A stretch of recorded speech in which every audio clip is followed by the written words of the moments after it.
জঙ্গলে এমন ভয়ঙ্কর আর হিংস্র প্রাণী আছে যাদের সামনে যাওয়া তো দূরের কথা, তাদের সামনে যাওয়ার কথা চিন্তা করলেও ভয়ে হাত পা ঠান্ডা হয়ে যায়। অথচ আপনি কল্পনাও করতে পারবেন না এমন হিংস্র আর এমন বিশাল আকারের প্রাণীর সাহায্যে কেউ হাল চাষ করার মতো দুঃসাহস করতে পারে। হ্যাঁ, জমিতে হাল চাষ করার কথাই বলছি, যা নিজের চোখে না দেখলে বিশ্বাস করার মতো নয়। আজকের ভিডিওতে দেখবেন জঙ্গলে হিংস্র এবং ভয়ঙ্কর প্রাণীগুলোকে দিয়ে কিভাবে হাল চাষ করা হয়। ভিডিওটি খুবই ইন্টারেস্টিং হতে চলেছে, চলুন শুরু করা যাক।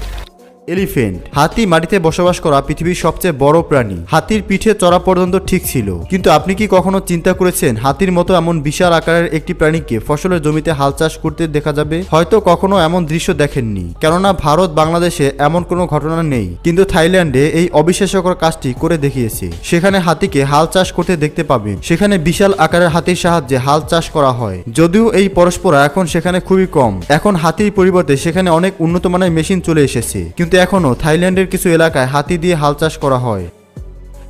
হর্স, পৃথিবীর বিভিন্ন জায়গায় ঘোড়ার রেসিং অনেক বিখ্যাত, কেননা ঘোড়ায় চড়া আর এদের রেসিং দেখার মধ্যে যেই আনন্দ রয়েছে তা ভাষায় প্রকাশ করার মতো নয়। ঘোড়া দেখতে খুবই কিউট এবং আকর্ষণীয়, কিন্তু এই প্রাণীটি আপনি কি কখনো ফসলের জমিতে কাজ করতে দেখেছেন? যদি না দেখে থাকেন তাহলে এই ভিডিওটি দেখুন। এই ভিডিওতে আপনি যেই প্রাণীটিকে দেখতে পাচ্ছেন এটি অন্য কোনো প্রাণী নয়, বরং ঘোড়া। শক্তিশালী বিশাল শরীরের এই ঘোড়া কিভাবে ফসলের জমিতে হাল চাষ করছে তা তো দেখতেই পাচ্ছেন। বাইরের বিভিন্ন দেশে এভাবে হাল চাষ করা হয়। আসলে ঘোড়া অনেক শক্তিশালী হয়ে থাকে, যার কারণে এরা বড় বড় ফসলের জমিতেও ক্লান্ত না হয়ে ঘন্টার পর ঘন্টা কাজ করতে পারে। আর এই সময় তারা অনেক শান্ত থাকে। যেই সব জায়গাতে সার কিংবা মেশিন থাকে না, সেই সব জায়গাতে এই ঘোড়া ব্যবহার করা হয়।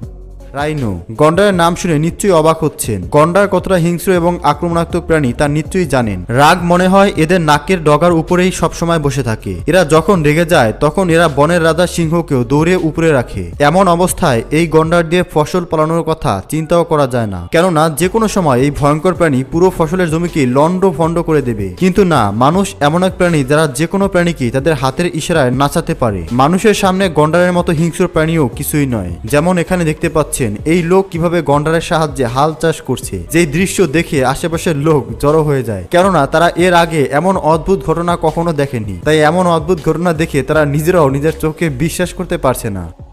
ইয়াক, এই প্রাণীটির শরীরে লোম এতটা ঘন আর লম্বা হয় যার কারণে তারা -40 ডিগ্রি তাপমাত্রাতেও জীবনযাপন করতে পারে, যার কারণে এদেরকে হিমাচল প্রদেশে, তিব্বত আর নেপালে বেশি দেখা যায়। মহিষের মতো দেখতে এই প্রাণীটি কালো, বাদামি, সাদা এবং ধূসর রঙের হয়ে থাকে। এরা লম্বায় 5 ফুটের চেয়েও বেশি হতে পারে। এদের শক্তি সামর্থ্য এবং শরীর দেখে কোনো পালনের চেয়ে কম মনে হয় না। অথচ আপনি কি চিন্তা করতে পারেন এমন বিশাল আকারের একটি প্রাণীকে দিয়েও জমিতে হাল চাষ করা হয়? হ্যাঁ, ঠিকই শুনেছেন, যার জলজান্ত প্রমাণ হলো এই ভিডিও, যেখানে দেখতে পাচ্ছেন এই প্রাণীটিকে দিয়ে কিভাবে হাল চাষ করা হচ্ছে। আসলে ঠান্ডা আর পাহাড়ি এলাকাতে ষাঁড়ের মতো প্রাণীদের টিকে থাকা কঠিন, আর এজন্যই এই প্রাণীটিকে ব্যবহার করা হয়। সেখানে এই প্রাণীটিকে ফসলের জমিতে কাজ করানো হয়। বলতে পারেন সেখানকার একটি ট্র্যাডিশন হলো এই প্রাণীর সাহায্যে হাল চাষ করা। আর অনেক শক্তিশালী এবং বিশাল আকারের প্রাণী হওয়ার কারণে প্রচন্ড ঠান্ডা বরফের মধ্যেও এরা হাল চাষ করতে সক্ষম। পুরুষ ইয়াকের সাহায্যে জমিতে হাল চাষ করা হয়, আর অন্যদিকে ফিমেল ইয়াক থেকে দুধ সংগ্রহ করা হয়। এছাড়াও এদের সাহায্যে বিভিন্ন জিনিসপত্র এক জায়গা থেকে অন্য জায়গায় নেওয়ার কাজ করা হয়, কেননা এরা অনেক ভারী জিনিসপত্র নিয়ে অনায়াসে চলতে পারে।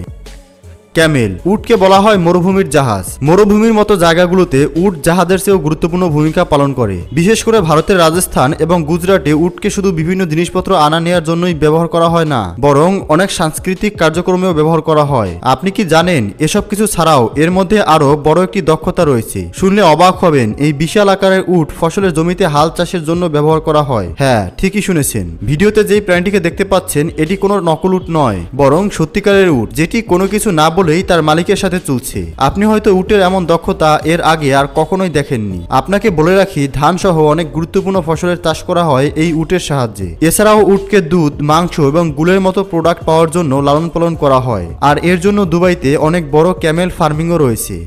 টানকি, গাধাকে সাধারণত সামান্য জিনিসপত্র আনা নেওয়ার জন্য ব্যবহার করা হয়, কিন্তু আপনি কি কখনো চিন্তা করতে পারেন এই প্রাণীটির সাহায্যে করা হচ্ছে হাল চাষ? এখানে দেখতে পাচ্ছেন এই প্রাণীটি তার মালিকের সাথে মিলে ফসলের জমিতে কিভাবে হাল চাষ করছে।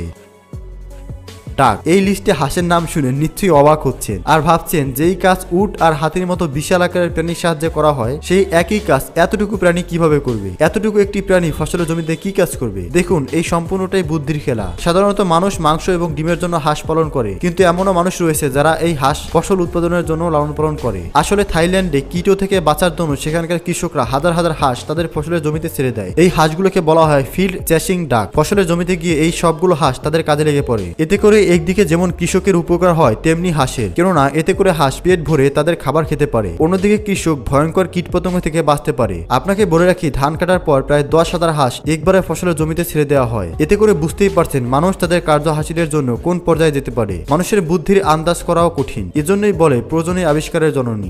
অক্স। ফসলের জমিতে হাল চাষ করা প্রাণীদের মধ্যে যদি সারের কথা না বলি তাহলে বিষয়টা অসম্পূর্ণই থেকে যায়, কেননা প্রাচীনকাল থেকে কৃষক এবং সারের মধ্যে চির ঘনিষ্ঠ সম্পর্ক। ফসলের জমিতে হাল চাষ করার ক্ষেত্রে এদের ভূমিকা অপরিসীম। সকাল সকাল এরা কৃষকদের সাথে ফসলের জমিতে কাজ করার জন্য নেমে পড়ে আর মানুষের জন্য ফসল উৎপাদন করতে সাহায্য করে। যুগের পর যুগ এই প্রাণীর সাহায্যে হাল চাষ করা হচ্ছে, যদিও বর্তমানে অনেক ভারী আর উন্নত মেশিন বের হয়েছে যেগুলোর সাহায্যে ফসলের জমিতে কাজ করা হয়, কিন্তু এখনো এই সারের অবদান অস্বীকার করার মতো নয়। এরা গরিব কৃষকদের জন্য কোনো সাধারণ প্রাণী নয়, বরং তাদের বন্ধু, কেননা তারা লক্ষ লক্ষ টাকা খরচ করে দামি দামি মেশিন কিনে সেগুলো দিয়ে হাল চাষ করতে পারে না। তাই এখনো সার তাদের সবচেয়ে আপন বন্ধু, যারা তাদের খাবারের ব্যবস্থা করে। শুধু কৃষকরাই নয়, বরং এরা সমস্ত মানুষের খাবারের ব্যবস্থা করে। এরা ফসলের জমিতে কাজ করে তাদের জন্য গম, ধান, ভুট্টা, তেল, শাকসবজি উৎপাদন করে। তাই এদের অবদান কখনো ভুলার মতো নয়।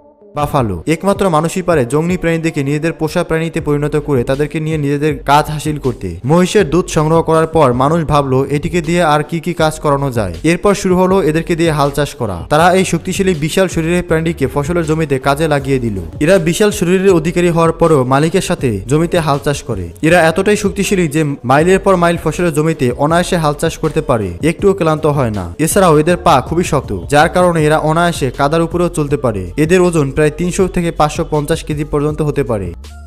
প্রিয় দর্শক, আপনি কি এর আগে কখনো গরুর হাল চাষ ছাড়া অন্য কোনো প্রাণীর হাল চাষ দেখেছেন? অবশ্যই কমেন্টসের মাধ্যমে জানাবেন। ধন্যবাদ।